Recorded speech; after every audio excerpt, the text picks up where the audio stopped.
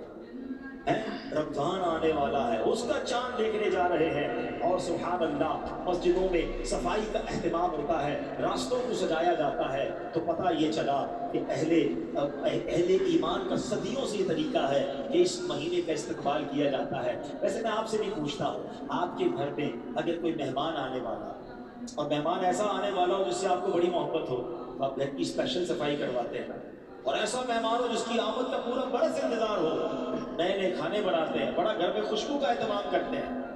رمضان تو وہ مہمان آ رہا ہے جو ہماری مغفرت کروانے آ رہا ہے، اللہ کی طرف سے ہمیں عطا کرنے آ رہا ہے۔ پہلا عشرہ عشرہ رحمت ہے، دوسرا عشرہ عشرہ مغفرت ہے، تیسرا عشرہ یہ جہنم سے آزادی کا عشرہ۔ ہر روز افطار کے وقت 10 لاکھ گناہگار بخشے جائیں گے۔ سارا سال میں اور آپ دعا کرتے رہے، یا اللہ ہماری سن لے، اے میرے مولا پکار سن لے۔ رمضان کی راتوں میں آسمان سے آواز لگائی جاتی ہے۔